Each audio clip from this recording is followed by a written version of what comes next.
One of the most effective ways to suppress a people is by putting a device in place that will disassociate those people from their God, their spirituality, their culture, and their history. So they put a device in place that would ensure their perpetual empowerment over the minds of those whom they deceive. Aha. Now, you say you never heard of this kind of stuff. The Washitaw people are the original people who built pyramids in North America. You do know we have pyramids in North America. We have pyramids over in Egypt. We also have pyramids here in North America, okay? Here you have an article I got from the Atlanta Journal-Constitution. This article came out in December 1995, December 23rd, 2 days before Christmas. So you can't say the information is not made available. It's just not propagated and given to us. But I am a researcher. I love to read. And tonight I'm going to share with you a few facts I found in my research. All I can do tonight is give you a small table of content, point you along the way, and show you a few things that we have not been told. Okay? Atlanta Journal-Constitution, December 23rd, 1995. Next. It says Southeastern Mounds, pyramids. Okay? Next. Older than the pyramids. It's in the paper now. See, Atlanta Journal-Constitution. Southeastern Mounds older than the pyramids. Okay? Next. What are they talking about? Huh? Next. Here you have the bottom of that article, a chronology of civilization. They start off here with 1400, about the time of Christopher Columbus.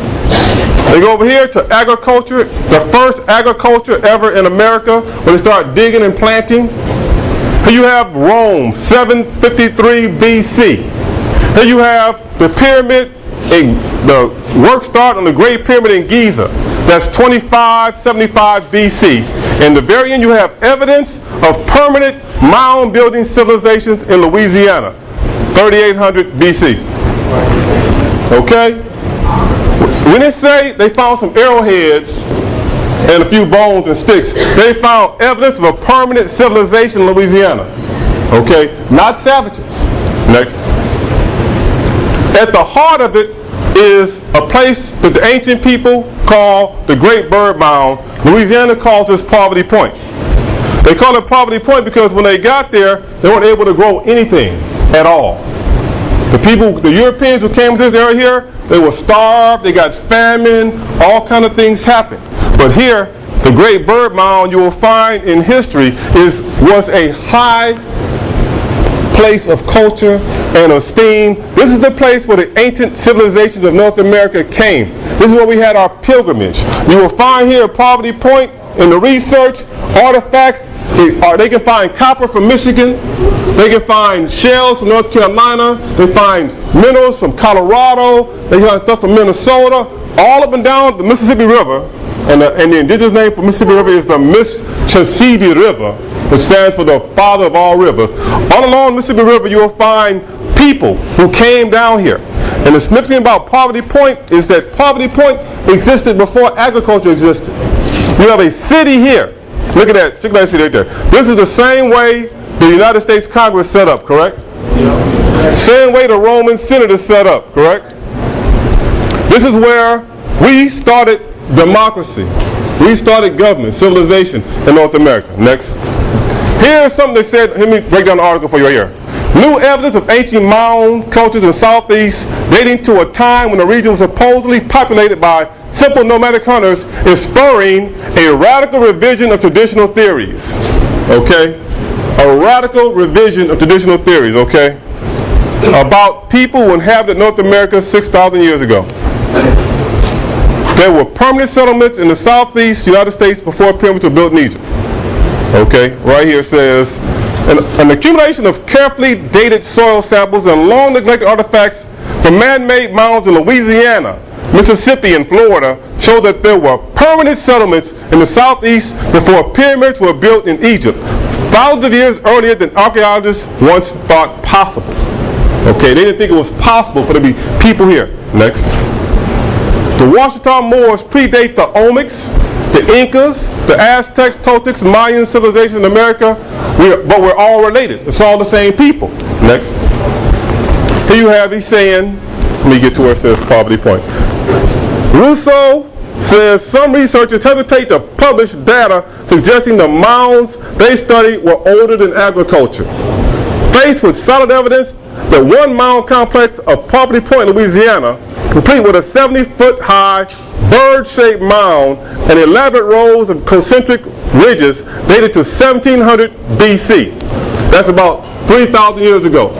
Okay. It goes on to talk about carbon dating, and it talks about the existence of people clearly capable of building. Oh, here he is.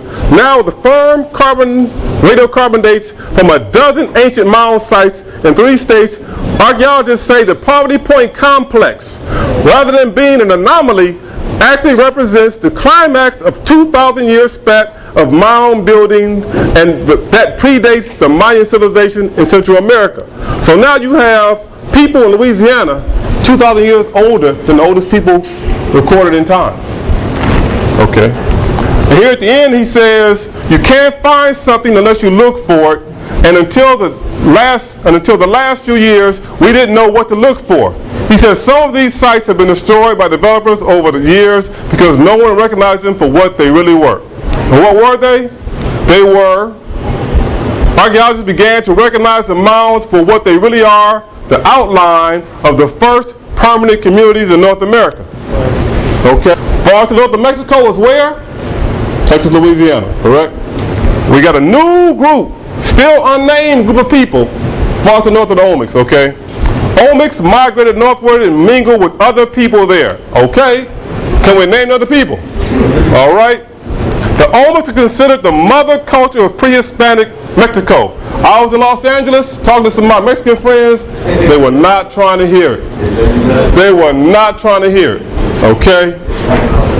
It says,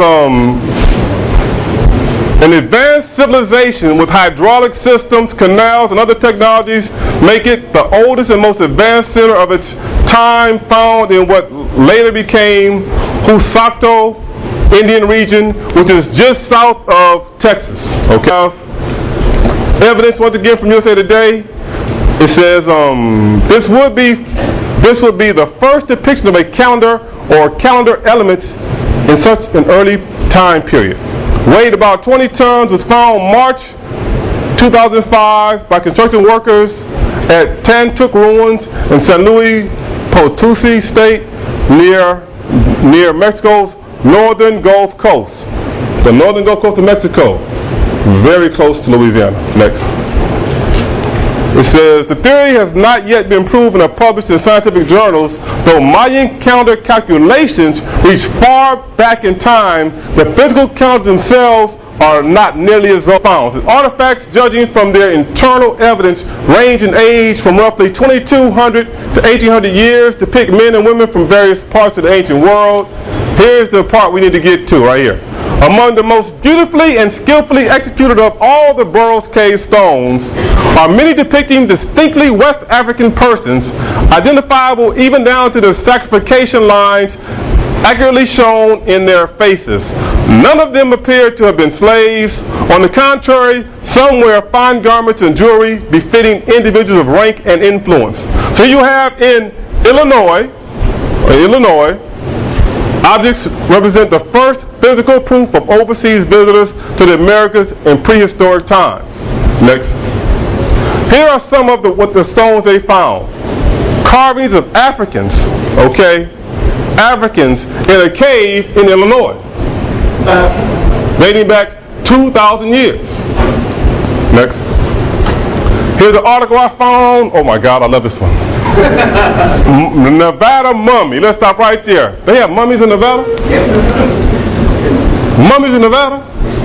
Where are the mummies, everybody? Egypt, right? Where's Egypt at? Africa. You think so? We're going to discover some more now. Okay, this says, anthropologists say man found in a cave in 1940 is more than 9,400 years old. Okay, check it out. The remains are kept a secret in a secret location in Carson City Museum. Officials allow reporters to view the mummy on the conditions the site would not be disclosed, okay? I guarantee you, take this back to your pastor. Take that back to him or her and let them deal with that. And if they can't deal with it, you don't need to be there. That's right.